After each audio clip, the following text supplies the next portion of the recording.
we just got back from Cats.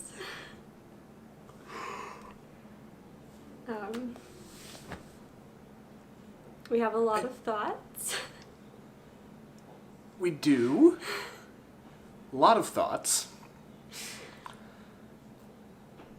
Where to start? So first of all, disclaimer, if you haven't seen Cats and you want to see Cats and you don't want to hear all of the stuff they've done with Cats, don't watch this video until after you've seen it. Or if you do, you can't complain. I have seen the musical a lot. I watched the video of the stage version a lot when I was a kid because I really liked Cats when I was a kid for some reason. I don't particularly enjoy the musical now. I appreciate it for what it is, as like a movement and a dance piece. I think it's interesting, but I don't, like, I wouldn't choose to go see it necessarily. But I appreciate it for what it is, and so a lot of my feedback will be comparing the movie to the musical. I know that a lot of people, when they give movie reviews, treat it as like a standalone work. I can't do that in this case because I know the musical so well, and it's just so different. So a little bit of backstory. When we found out they were going to make a Cats movie, I'd never seen the show. I forget, I don't know if I lost a bet with you or something, but I told you that I would go see it with you. And then the first trailer came out, and that's when I realized, oh, this is CGI. I thought they were going to do, like, bodysuits. No, it's CGI. And I thought, oh, I've made such a horrible mistake. Why did I promise I'd go see this movie? And then the reviews started coming out, and people are just tearing this movie to shreds, and then I decided that, okay, I want to see it now, and it's worth it. It's worth go, have a drink or two beforehand. Which we did. It's great, which we did. Maybe not at Cheesecake Factory. They were expensive. They Don't were go expensive. to Cheesecake Factory. It's not a good Want place drink. to pregame. No. No. But it's the only option, so. Yeah. But yeah, so that's how I ended up there. Like I said, I loved Cats when I was a kid. When they first announced that they were making a Cats movie, I was very apprehensive, but I know that Mitch doesn't like it, so I made him promise he was going to come see it with me. I did have a very good time, just though. to bug you.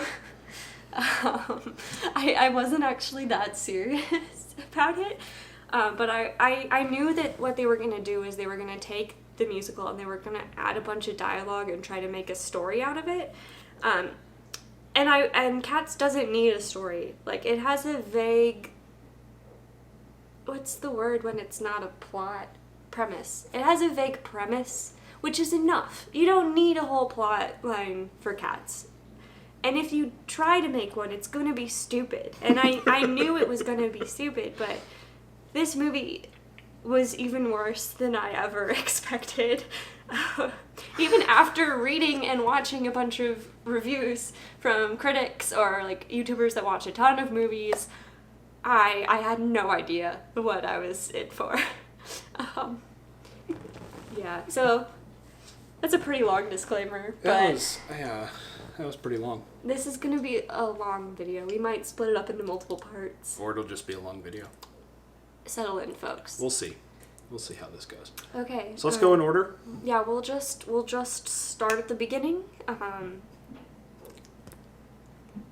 Yeah.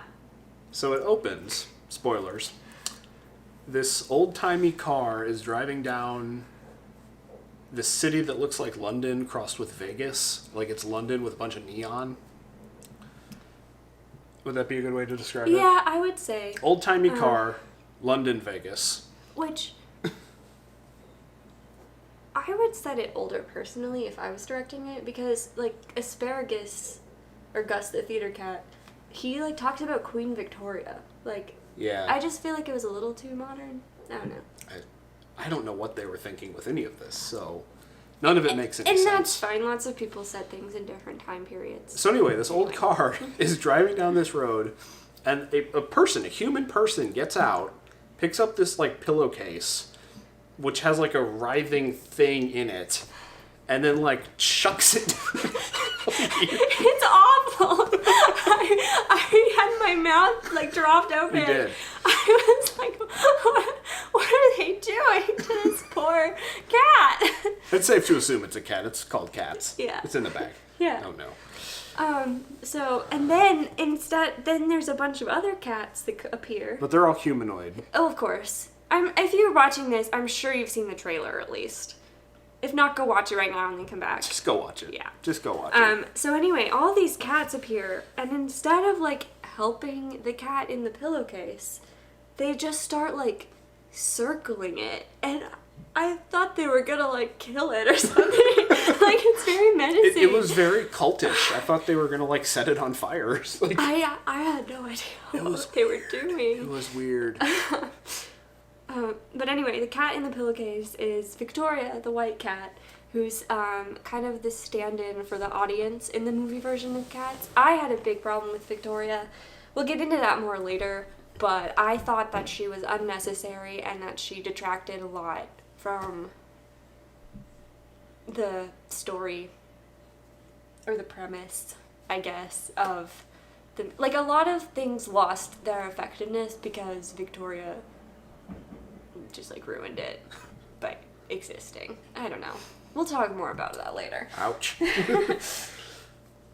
I think, like, at this point, you know, in the musical, you don't understand what's going on, but that's kind of okay because all of the cats know what's happening. You feel like you're kind of just, like you don't know what's happening, but they all know what's happening, and you're just, like, you're seeing a glimpse of their world that you don't understand, and it's okay that you don't understand. But with Victoria, they're, like, spelling everything out because she doesn't understand either. She's like a very blatant audience character where she's like, what's that? What's this? What's that? Who are you? What's Who going are you? on? And What's and over there? I think it loses some of the magic because they just spell everything out. Like, It felt kind of like a sci-fi movie where you have, like, a human or something, like, dropped into an alien world and they have to learn about it. mm-hmm. But she's still a cat. Like, I don't know. In my head, she would know what the cats are doing because she's also a cat. Yeah. Like, this isn't some special group of cats. I mean, they are the Jellicle cats. And that's when they sing the song. But, like, surely she's heard about them before. Like, I don't know. I didn't understand how she was also a cat and didn't know what was happening. So they sing the Jellicle song? The Jellicle song. The Jellicle song. And then, who was the kind of tour guide cat? What was his name? I don't know. Okay. There's a tour guide cat, and he takes Victoria around and shows her all this stuff so she can look at it like this.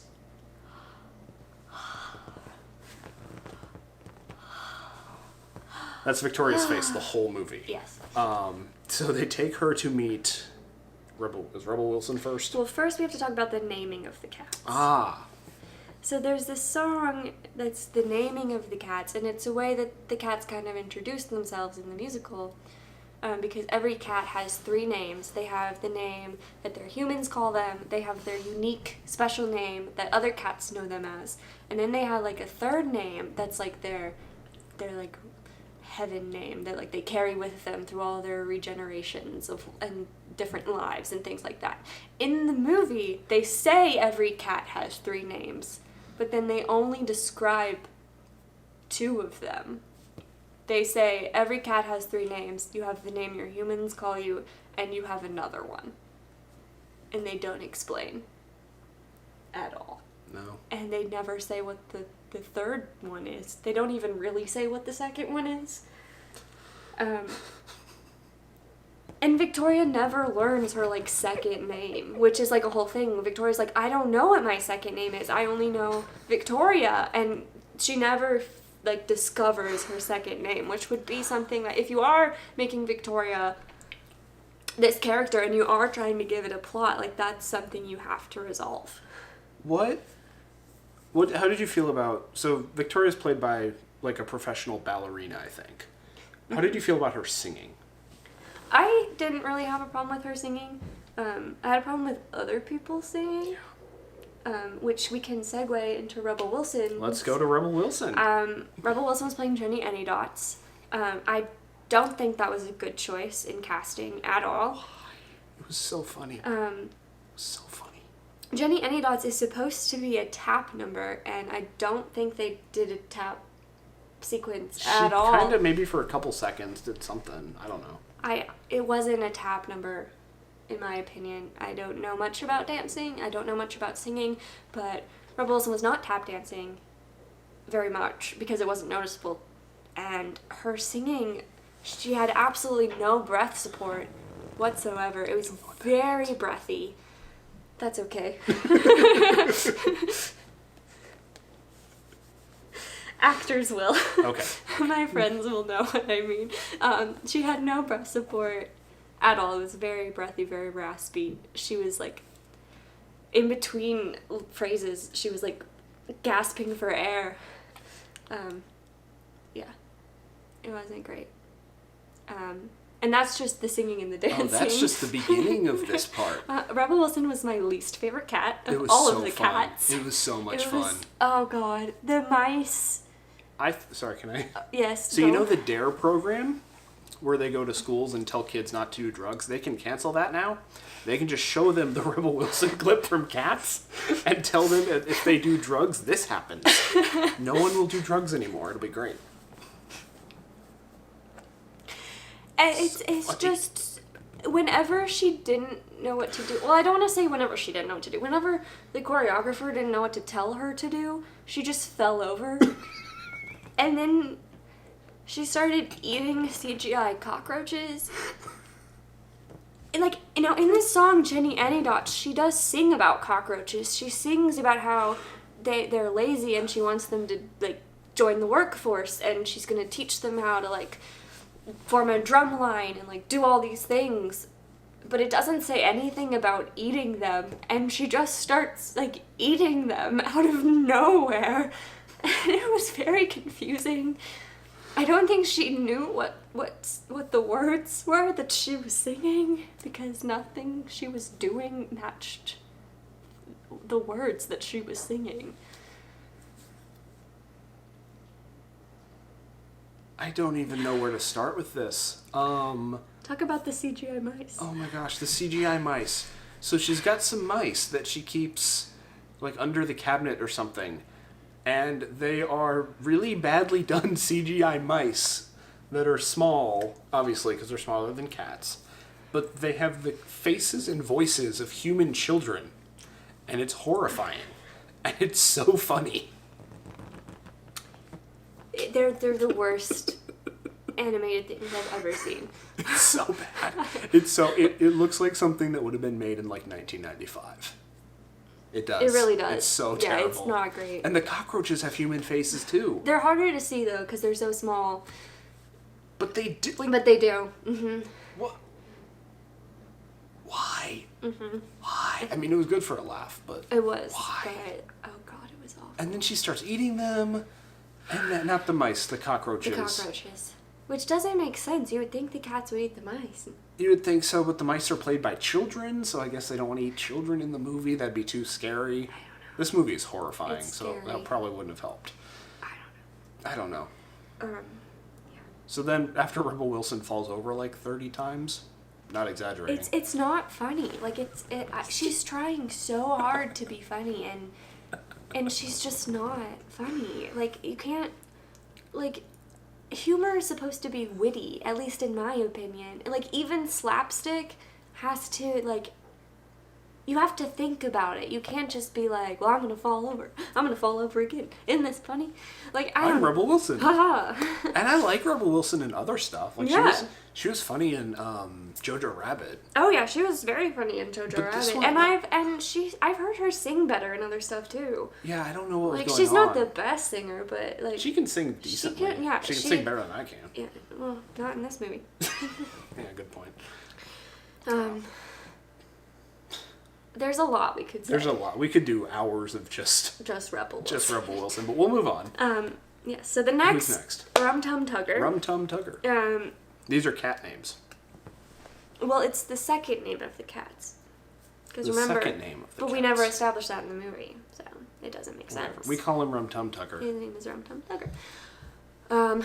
So it's played by Jason Derulo. Jason Derulo. I thought that was a bad casting decision as well. So when I watched reviews and read reviews about cats, I heard that all the cats in Cats are super sexualized. They're just all horny all the time. They are. And I thought to myself, oh, that's not great. The only cats that are supposed to be sexy are Rum Tum Tugger and McCavity. Well, I didn't think Rum Tum Tugger was sexy enough. Like, Mitch disagrees with me, I think, about this. His performance wasn't especially, like, sexy, but I thought the female cats were like, every time he was anywhere near them. It was weird. Well, he's supposed to be sexy, so I bet they were given the direction to, like... That makes sense. To, like, see him as sexy, but nothing he was doing was sexy. Like, he had... Like, I don't know, when I think of Rum Tum Tugger, I think, like, very sexualized dancing, and maybe it was just because they were trying to keep it as, like, a PG rating. But it's horrifying. It's horrifying. I don't know, but the Rum Tum Tugger cat is supposed to be, like, hot stuff. Like, so sexy, like, over-the-top sexualized. And I did not see that with Jason Derulo at all. Jason Derulo. I just saw Jason Derulo, who I guess people think is sexy, but he's not, like, this overly sexual, I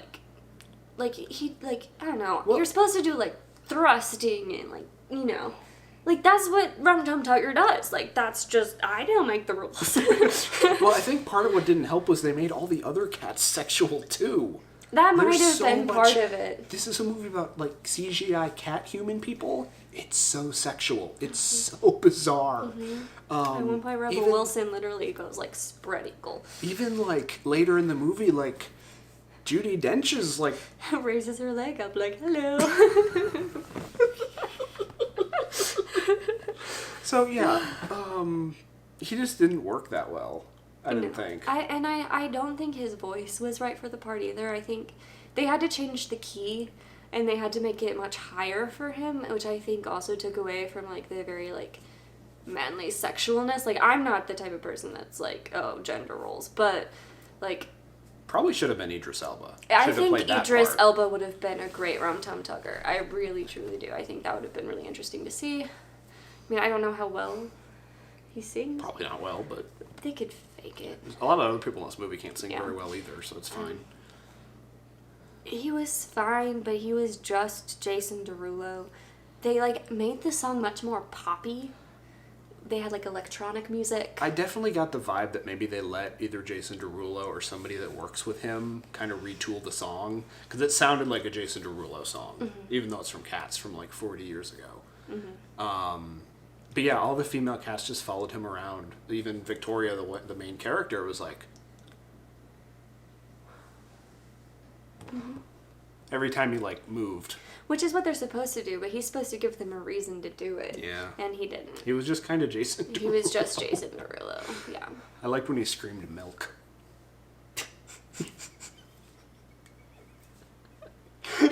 This movie, guys. It's so strange. Oh my god, I don't even know. This movie is so strange. Okay. So then we go into Bustopher Jones. Yes. Which is James Corden's character. Corden. Because James Corden was also in like 4 of the previews we saw before James this movie. Corden is in everything. He's in everything. Which, like, good for him, I guess. Or at least his voice is in everything. Yeah. I don't have as big of a problem with the casting of this one. I think he was a fine choice for Bustopher Jones. Bustopher Jones isn't that important of a cat. He's not one you, like, really think about when you think about cats. And he fits the type. But they took it in a very strange direction. Like, Bustopher Jones is the cat from, like, the wealthy part of town. And he's supposed to be very distinguished. And he is a fat cat. Like, that's the thing about Bustopher Jones, is he is a fat cat, because that's one of the types of cats that there are. You know, there's cats that are very active and there's cats that are fat, and, like, people love fat cats, like, but it's not something that, like, the other cats make fun of him for in the normal musical. It's just a thing because he's wealthy and his family feeds him a lot. He's fat, and that's just what it is. He just is fat, and that's it. And, like, he's a tuxedo cat. Like, he looks like he's wearing a tuxedo, and that also makes him, like, very distinguished. But in the movie, they just had him, like, jumping from, like, trash can to trash can, like, eating out of the garbage. And they were just making fun of him all the time. Something I want to say about the jumping in this movie. like, whenever any of the cats jump, gravity just gets canceled. Like, none of the physics makes any sense. They'll jump, and then they'll just kind of go... whoop, whoop. It's very true. I don't know if it was, like, bad rigging work. I don't know. Oh, it was so... There were times when it was very obvious that they were, like... On wires. Oh, yeah. Oh, yeah. I'm like, if you're CGIing it anyway, like, why even bother? They should just CGI the whole thing. Yeah. Just do animated cats, like... Or do not animated cats, but, like, this weird hybrid thing just didn't work. It did. What else? Oh, well, should we talk about what happens to James about... Corden? Yeah. You can talk about that. Okay. So, Idris Elba. Oh, I thought you were going to talk about something else. What? The groin. Oh, he gets hit in the groin? Because that's funny. Haha, he gets hit in the groin. Ha ha ha ha. Isn't this so It's not funny? the only time in this movie where somebody gets hit in the groin. Yeah, people fall over and get hit in the groin anytime they are afraid the audience is losing interest. Which is great. This movie is great. It's great. It's great. It's great. So yeah, then Idris Elba shows up as McCavity. Idris Elba shows up, and in this version, Bethany says this is different than the stage play version. In this version, McCavity is magic. And he can teleport, and he can teleport other people. So any cat he doesn't like, he teleports to a barge. And that is the plot of this movie. The plot of this movie is McCavity wants to be the cat chosen to go to the Heaviside Lair so badly that he is magic and teleporting cats to the barge. And I think Idris Elba's doing a good enough job. I don't know. Should I talk about my magic thing now, or should I talk about it more later? Later, okay. You'll have to wait. Okay. So anyway, one of the cats he disappears is... Jenny and Dotson, Buster Jones. And Buster Jones. Just poof. They're gone. They're on the barge with... on the barge. With what's-his-face? Girl teaser. Why a barge? Plus it was a barge, but it was still in, like, the docks, it looked like? So, is that really that big of a deal? And then they also tied them up to the Kind mast. of. Well, we'll talk about that later. Oh yeah, also Rebel Wilson, like, unzips her fur. Rebel Wilson can take her skin off, and she has And clothes under her skin, but then more skin. It's like if I had another human skin suit, and I put that on over what I'm wearing right now. You know what I feel like happened? What? I feel like they shot it with her in, like, a motion capture suit, which she took off, and then afterwards they were like, oh shoot, she takes something off, but we wanted to have her look like the naked cat, so it's funny when she falls over. I don't know. I can't It had to be some sort of mistake or, like, some oversight in the production process, because yeah, she looks like she's naked, or like cat naked, but then she unzips herself, and then she's wearing like a almost like a magician's assistant kind of outfit, right? No, that's right. And she does that twice in the movie, and we're like, why wouldn't you just have her wearing clothes? Why would you do that? Makes sense in this movie. Not a single thing makes sense in this movie. So anyway, so sad. Jenny Annie Dots and Buster Jones are stuck on this barge. Whatever will we do? We don't care. They're tied up with like a big old chain that's like this big. None of the other cats have noticed. We're gonna go sing Mungo Jerry and Rumple Teaser. We're gonna go see Mungo Jerry and Rumple Teaser.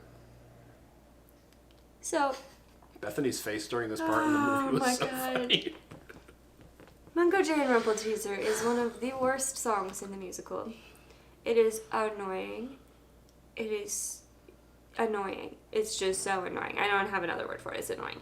But that doesn't mean you can take the lyrics, speak them, put vague music in the background that's not anything like the original song, and say you've done the Mungo Jerry and Rumple Teaser song. If you don't like it, just don't put it in the movie. Like, you don't have to have it. You don't have to have any of the songs. Like, none of them are... You have to have memory. But, like, other than that, like, none of the songs are that important. But don't have... it. Like, can I say that? I don't know. Are we a clean channel? We're not even a channel yet. thought we were gonna make a channel. Well, yeah, this is like the first one. Yeah. Okay. I don't know. We have to establish these things early. Okay, well, I guess we're not. I don't know. We can cut. Maybe we'll bleep you later. I don't know. But anyway, during this badly sung song... I wouldn't even say song. I would say spoken. Spoken word performance. They're like ransacking this house. Which is what Mungo Gerbil Teaser do. Which is fine. They're the mischievous cats that like create chaos and messes. And But like steal your food. Whoever made this movie doesn't know how big a cat is. They looked like they were the size of like gerbils. Yeah. Yeah. Like they're in this house, and so everything is gigantic, but it's not gigantic to scale for like what a cat would be. Mm-hmm. Especially a cat like standing up. Yeah. Like if the cat on all fours might be the size of them standing up, but sometimes they go on all fours. So I don't understand it. I would have just made them the size of a cat if the cat was like standing up, but that's just which would be what like maybe that high, which is like taller than a couch, right? But they were like you down can't see here, it, like the like, bottom of the frame. Yeah, like yeah, they were like the size of hamsters or gerbil, not hamsters, maybe guinea pigs. Yeah, guinea pigs. That's a good But yeah, comparison. whoever made this movie has never seen a cat before. And like not even in the way that like we're making humans look like cats, but we still want you to know they're humans. Like they don't know how big cats are. They don't know how cats move. They don't know anything.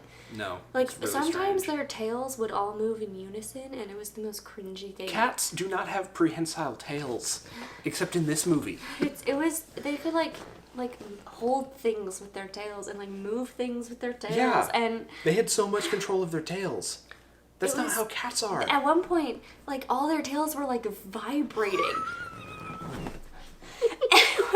I had no idea what was happening anymore. They all like. We'll get to that. We'll get to that. It's so weird. Okay, so they're ransacking this house, and then there's like a dog starts barking, and then a dog. I wanted to see this dog.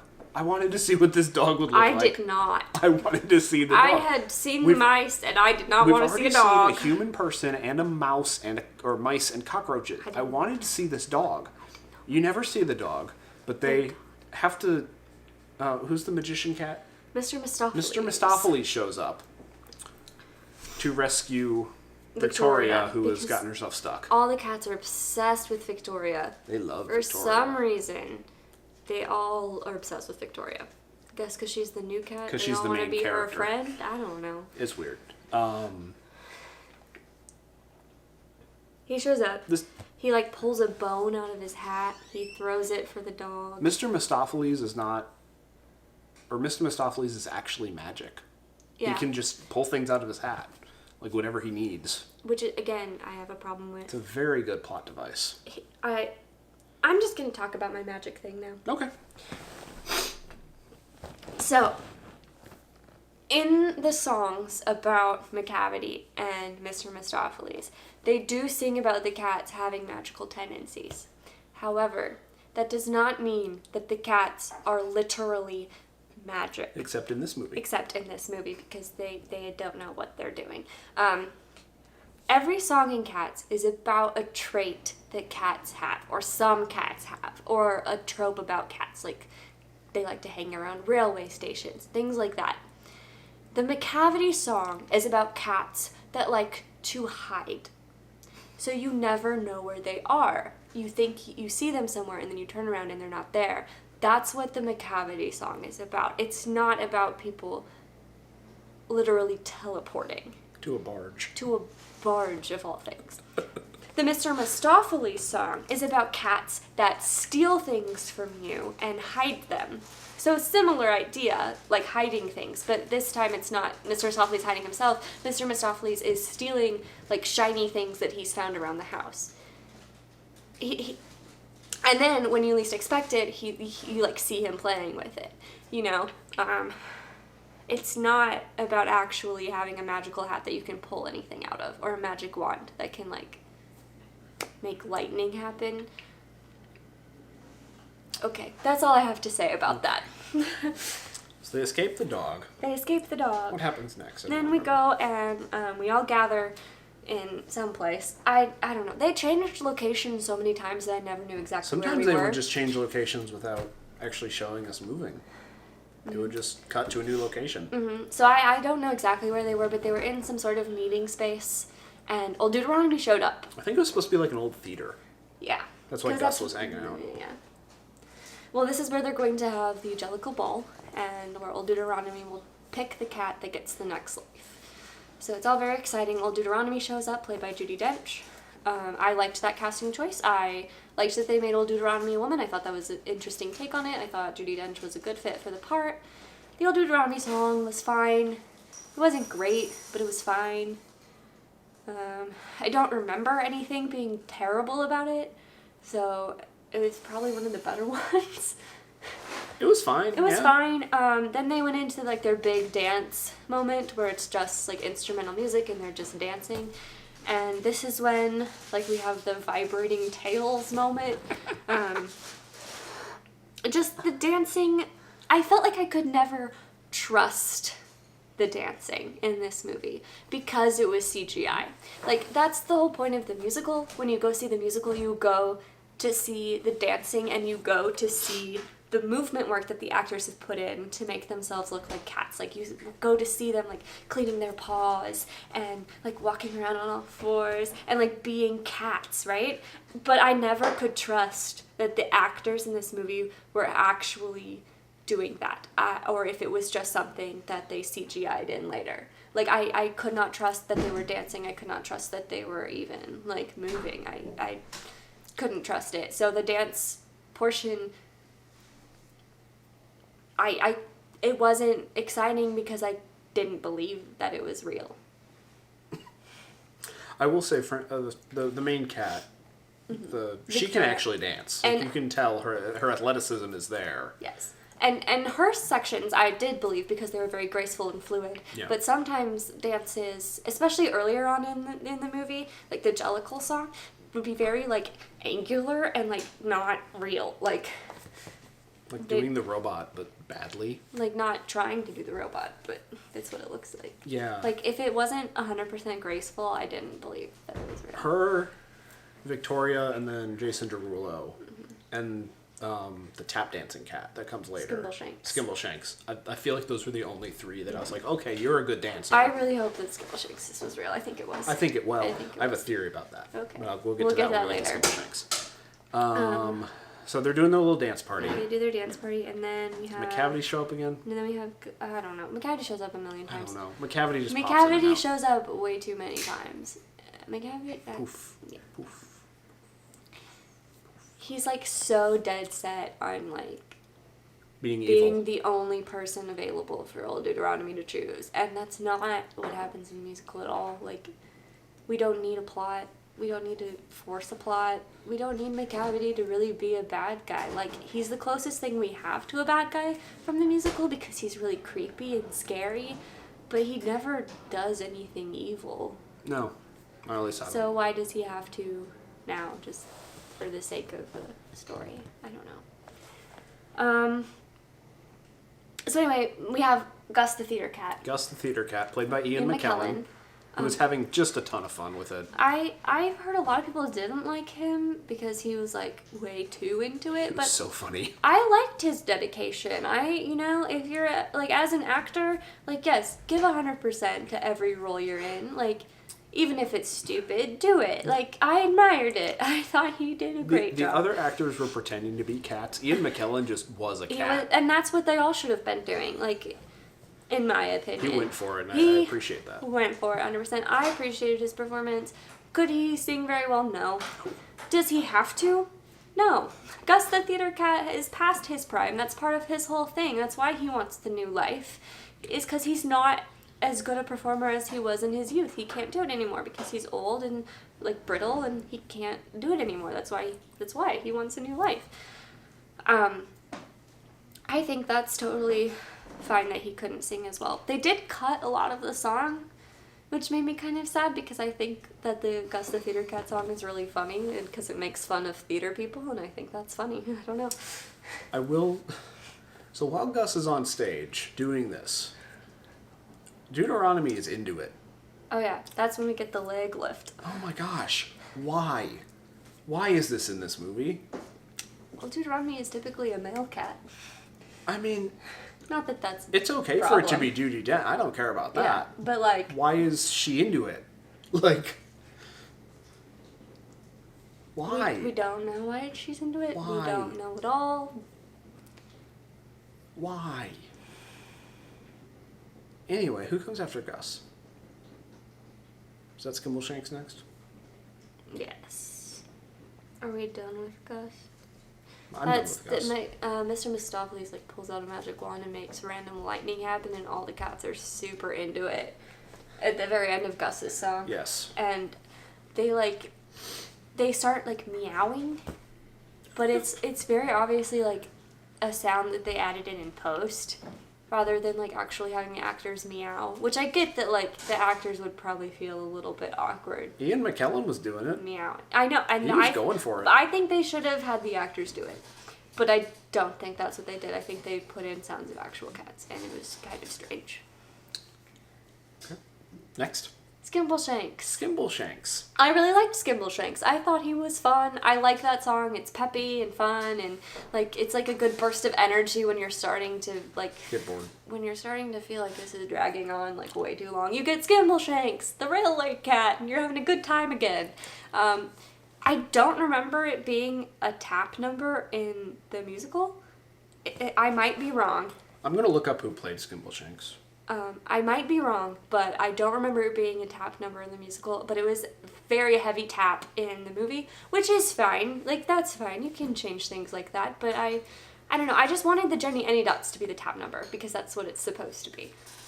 But, yeah, that's a really nitpicky little thing. That's not really a big problem. Overall, I like the Skimbleshanks song. We did have more mice in it, which I did not like, but, overall, Skimbleshanks was probably my favorite part of the whole movie. Skimbleshanks was played by a professional ballet dancer, so that makes sense. But that's not a professional tap dancer. Why didn't Well, they make him do apparently ballet? he could do some tap dancing too. Okay. I don't know. I'm sure he can. Ballet dancers can do everything. Yeah, so Skimbleshanks was entertaining. That was my theory, because I was watching his feet, and you can he's wearing like high-waisted pants with suspenders and shoes. He's one of the few cats that are wearing shoes. Yeah, I don't get the shoes with the cats, but that's fine. My guess is they were doing some test footage. They saw Skimbleshanks with the tap dancing, and the animators went, no. We're not doing cat feet with that. I do not want to see his leg. Like, so they covered his feet and his legs, because it looks, you can tell I could tell it's a little bit different when you just see him from the waist down, which is a few different shots. So my theory was they did some testing, and they went, we're not animating that tap dancing. Like, that's insane. That's way too hard. So he's got, his whole legs are covered up to like here. Yeah, with these overalls. And then I feel like they then went, okay, well then we can give other cats shoes. We can give other cats pants and stuff. But some of the cats still aren't wearing shoes, and most of the cats are naked. which is fine. Like, normally cats are naked, but That's how cats are. But that's my theory. the shoes just looked way too human. Like, I can believe... Oh, they were human shoes. I can believe a cat is in, like, a jacket, because, like... Why not? There's probably cat jackets. I know there's dog jackets. And, like, pet owners, like, force their pets to wear stuff like that. But there's not cat shoes that look like human shoes. They look Like like human Converse, shoes. like, long human shoes. Yeah. But overall, Skimbleshanks was my favorite part of the movie. Yeah. Because it was upbeat and fun and didn't try to be something it wasn't. It was Skimbleshanks' song about being a railway cat. It wasn't trying to be part of a plot. I feel like It's a good time. Skimbleshanks' song was probably what they should have based everything else off of. Yeah. Because that was probably the best part. It was fun. That wasn't unintentionally just hilarious. Like, I didn't like the mice. I didn't... Like, The there's mice were there's silly. still things I have problems with about the Skimbleshanks song, but it was my favorite part of the movie. Okay, what's next? Then McCavity song. McCavity. Yeah. With Taylor Swift? With Taylor Swift. I liked Taylor Swift I in did this. too. She makes a good kind of like... She's kind of like McCavity's like sidekick henchman person. Love interest. Love interest. Yeah. I think she did a good job with it. I think she was did entertaining. too. She had the right kind of like... Malice. Yeah. Yeah. She, like, sprinkled catnip on everyone, and it made them dance and then faint. They were dancing anyway, so... No, I think the catnip made them dance. Well, no, but if your evil plan is to make them dance, like, why carry that off on a group of cats that are already dancing? Well, because they don't like McCavity. They wouldn't dance for him unless you sprinkle him with catnip or something. I don't know. I didn't get the catnip. I thought that was weird. I didn't, like... The McCavity song is always, like, very creepy and scary in the musical. It scared me a lot when I was a kid because you don't know what McCavity looks like. You know, they're, like, these female cats are singing a song about McCavity, and he sounds so creepy and so scary, and you don't know what he looks like or who he is or anything about him, really, except what they're telling you. And it's terrifying. But we'd already seen McCavity at this point, like, 10 times. And so we're like, yeah, it's that guy. And now you're singing a song about him. But I already know who he is. And it just lessened a lot of the fear factor. And before this moment, Idris Elba's wearing, like, this big fur overcoat. Mm-hmm. But in this song, he's naked. Which, like, a lot of the cats are naked the whole movie. Mm-hmm. So, like, seeing a naked cat's not that weird. But it was just weird to see naked Idris Elba. I think part of it was because all the other cats, even Victoria, who's supposed to be a pure white cat, have spots or stripes. Or, like, in like the case of James Corden, you know, they have the little, like, tuxedo white patch. Idris Elba was just pure brown. Yeah. No stripes, no spots. Like, if you weren't looking closely, he could just look like a naked Idris Elba. I feel like yeah, if you watch it on, like, a bad screen and low resolution, he's probably just going to look like a naked Idris Elba. Because he had no, like, spots or stripes or... Yeah. Any sort of cat markings. With a tail. With a tail. With a tail. They all had tails. The tails were creepy. We already talked about that. The tails were so creepy. We already talked about that. I know, but I keep thinking about tails. Yeah. So then we skipped some of the parts with Grisabella, but we'll just talk about her all at once. We'll come to Grisabella. Yeah. So after McCavity song, he kidnaps Deuteronomy. Old Deuteronomy too. Oh no. And he also to kidnaps the Gus barge. and Skimbleshanks to before this. So there's 5 cats on the barge now. The evil barge. So sad. The only cat on the barge that the rest of the cats care about is Old Deuteronomy. The other 4 can just die on the barge, I guess. Apparently. Nobody cares about that. All the cats are very concerned that Old Deuteronomy is now gone. And they're like, whatever shall we do? They try to, like, threaten Mungo Jerry and Rumpelteazer into helping them because they're in cahoots with McCavity. I don't know, guys. But then, does anything ever come of that? No. No. But then the cats are so in despair, they don't know what to do. They're never going to see Old Deuteronomy again. But guess what? Victoria has the answer. She's noticed that Mr. Mistopheles is Magic Cat. Because, like we said, magic is real in this cat's universe, but only for some cats. And she says, Mr. Mistopheles, you can bring Old Deuteronomy back because you're magic. So instead of the magical Mr. Mistopheles song being another, like, happy, upbeat song like Skimbleshanks, where we're all just having a good time, like, singing a song, which is what it should be, it's about Mr. Mistopheles trying to work up the courage and the stamina to be able to complete the magical spell to bring Old Deuteronomy back from the barge. Yeah. That's real.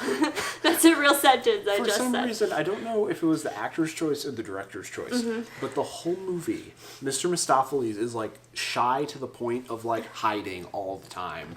Which is not the normal character Mr. Mistopheles. He's very, like, flashy. Like, he likes to show off his magic and, like, make sparkles. And yeah, but no, he's like, I'm Mr. Mistopheles. Okay, sorry. I'm Mr. Mistopheles. I have a magic wand, but I can't do anything with it right now. I've also got a magic hat, but I have low self-esteem, even though I have a magic hat.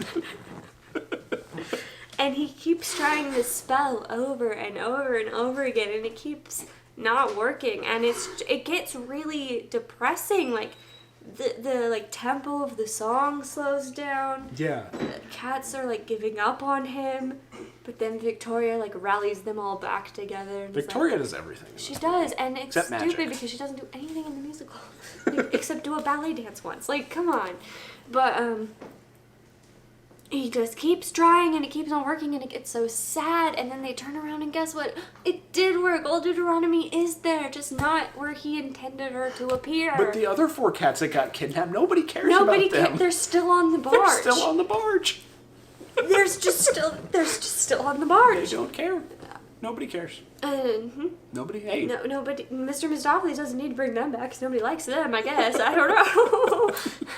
But old Deuteronomy is back. We can all rejoice and be happy. But she still has to decide who gets the next life, right? So, Grisabella. She's shown up a few times before now, but we're going to talk about her more in depth all at once, all of the times we see Grisabella. So if you don't know, Grisabella is the cat that sings Memory, which is widely regarded as the best song in cats. It's the only one that is not based on a poem. I think it's T.S. Eliot that wrote the poems. Wrote the books, I think, yeah. Poems. Poems. It's the only one that's not based on a T.S. Eliot poem, and it's a very beautiful song about longing for the life that you used to have, growing old and being lonely and things like that. And the whole Grisabella arc is ruined by Victoria. Just completely. Normally, Grisabella is ostracized by all of the cats the entire show until the very end. But in this version, Victoria is like always there. Whenever the other cats are being mean to her, Victoria like shows up and is like, "Don't worry about them, I'm your friend." You know? And Victoria even like has a brand new song that she sings to like comfort Grisabella. She's like, "Even though your life sucks right now, at least you have happy memories. My life always sucked." Is basically the point of that song. And it's just uncomfortable. Like, that doesn't help Grisabella at all. And then at the end of the movie, Grisabella sings Memory to old Deuteronomy, and it's normally like a very powerful moving moment, but it just loses so much of its power because she already has a friend in Victoria. So she's not lonely anymore. She has a friend now, and Victoria convinces her to sing the song. And just the fact that this song isn't coming from her own... What am I trying to say? Drive. Her own drive, her own soul. It's being, like, pushed out of her by Victoria. It loses a lot of its power. One line of the song is "Touch Me," and none of the cats normally have touched her at all in this musical. They don't touch her even because she's that like awful to them. She's that dirty and gross, and they don't want anything to do with her. They don't even touch her. So when she sings "Touch Me," it's like, I'm still a person and I need contact with other living things, and you all, like, please just touch me, just love me, just be with me. I am still alive. And Victoria's already touched her like 10 times to comfort her in the movie. So when she sings "Touch Me," it doesn't mean anything. No. And Jennifer Hudson did do a wonderful version of the song. I thought her singing was great. It's Jennifer Hudson, of course, the singing is good. They add, I don't know if I think they probably added in the snot. Yeah. I hope they added in the snot. She's got just a ton of snot coming out of her and nose. Like every time you see her, it's just... It's gross. It's gross. It like gets really close to her mouth. I just wanted to give her a tissue. I would love to run into Jennifer Hudson and be able to ask her if she knew that was going to be there when they were shooting. Because I bet they added that. I bet they did. Because it's just not possible that she had snot like that no, it's disgusting. Much every take. No. Like... No, it's bad. It's gross. And it doesn't... It distracts from the performance. And "Touch Me" is shot in like a close-up, so you're only seeing her like here to here, And so it's just like snot. It distracts from the song and from her performance. And, yeah. Yeah. So she's chosen by Old Deuteronomy, as she is in the musical, of course. And she ascends to the heavens to be reborn. A chandelier tied to a hot air balloon? Yeah, that's a little strange. I don't remember exactly how it works in the musical. I think she just, like, ascends. I don't think it's in any sort of special contraption. But I don't remember. It's been a while. Don't quote me on that. I might be wrong. And it might be different in different productions, too. Yeah. But she does ascend to the heavens. And then we have another song by Old Deuteronomy, which feels very strange in the movie. They cut out other moments in the musical where the cats addressed the audience directly, so I don't know why they kept this one in particular in the movie. But Judi Dench's Old Deuteronomy does break the fourth wall, look directly into the camera, and sing for a little bit too long about the addressing of cats. And while she's singing, the other three cats that are in the scene with her, Victoria, Mistopheles, and the narrator cat. I don't know, what was his name? I don't know. Okay. There's a cat, he's like the tour guide cat. If you see it, you'll know who I'm talking about. Yeah, he does have a name, I just don't know what it is because they didn't do the naming of the cats. They're in the frame too, and she's talking. This goes on for like 3 minutes. She's talking, and they're just like...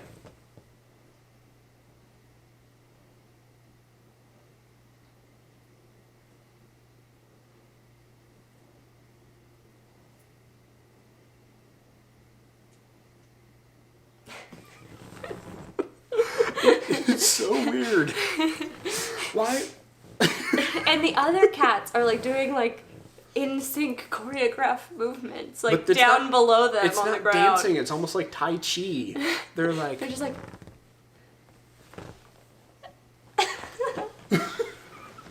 I swear. Oh, and McCavity gets his comeuppance. He tries to jump onto the chandelier, but he falls off, and he's on top of a statue. A very tall statue, even taller than the one Judi Dench is on, and he can't get down anymore because he's somehow lost his teleportation powers. It's never explained. Nothing is explained. But it doesn't work, and now he's stuck on top of the statue. So, haha, McCavity. We don't know what happens to Mungo Jerry, Rumpelteazer, or Taylor Swift. No, well, they beat up, what's his name? Huh? They beat him up. The guy on the barge, the evil... Oh, yeah, they beat up, whatever his name is. They hit him in the groin, because that's funny. Yeah, haha. Haha. Oh, yeah, and somehow all the other cats that were on the barge make it back in time for this last song. But you don't see them actually make it back. Which tells me that the barge isn't that big of a deal. The barge isn't that big of a deal because it's not part of the show. It's just something they added for like a quick moment of conflict. It's a barge parked in the docks in London. Like, it's within walking distance of where these other cats are. It's just not a big deal. It's stupid. They tried to make cats have a bigger plot structure. It doesn't need a plot structure. We just need fun songs like Skimbleshanks. And at one point they tried to make Judi Dench walk the plank. Which is just weird. Can't cats swim? Like, it depends on the cat. I mean, I guess. It turns into a pirate movie for like 30 seconds. Where they're like walk the plank. It's so weird. Anytime they're just speaking dialogue, I was cringing. Like, so hard. Did I talk about the new song? Taylor Swift's, or... Taylor Swift doesn't have a new song. No. Victoria has a new song. Yeah, you did. Okay. You mentioned that. I've talked about this a lot with Mitch already, so I don't remember what I've said. We can just... It's bizarre. If you want to, like, when this comes out, or if it's in theaters, get some friends, maybe have a drink or two, go see it. It's actually fun. It's very entertaining. I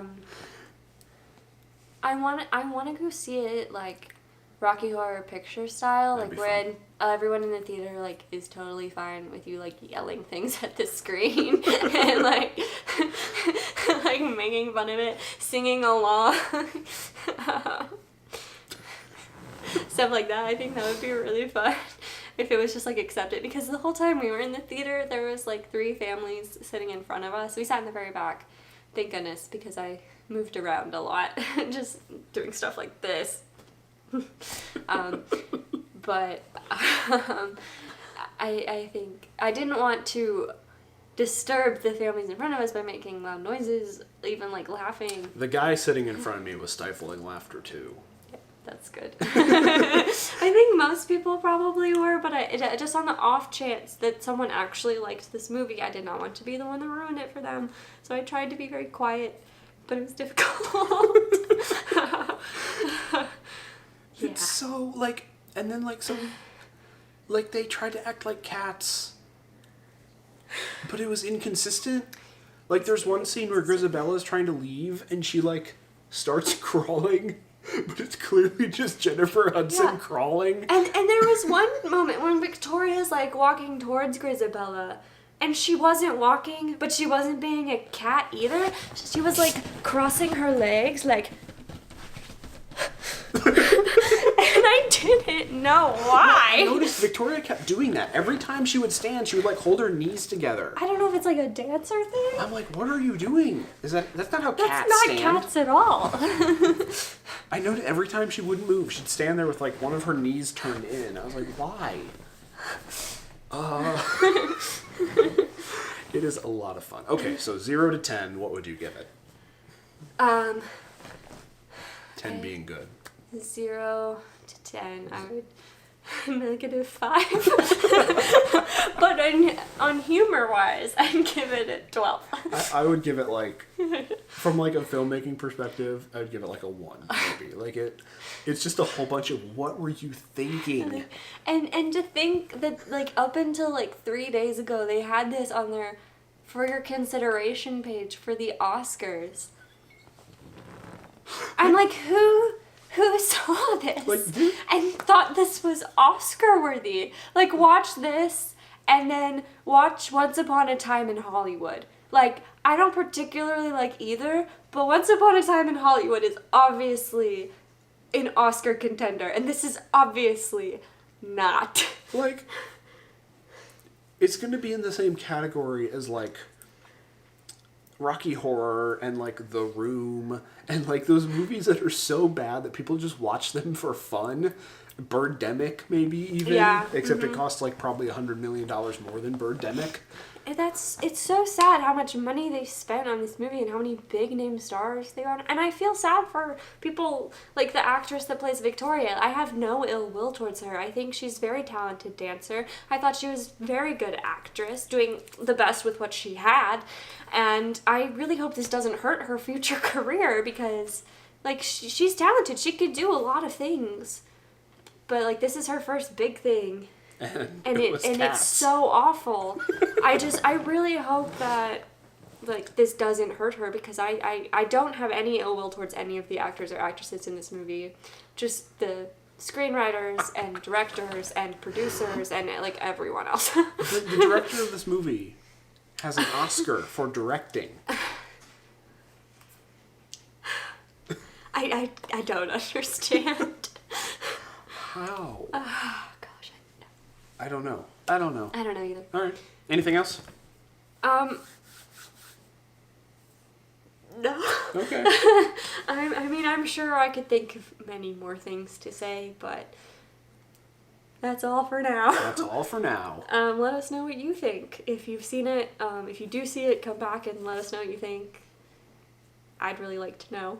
We're gonna watch it again, I'm sure. Oh, I want to see it again. We'll get it on I want to Redbox see it or again and have a something, notebook and write down what I think. Notebook in one hand, tall of glass of alcohol of some kind. Yeah. Let us know what you think. Yeah. Watch it yourself. We are not responsible for your brain damage for watching it. But yeah. Thanks for watching. See you next time. Bye.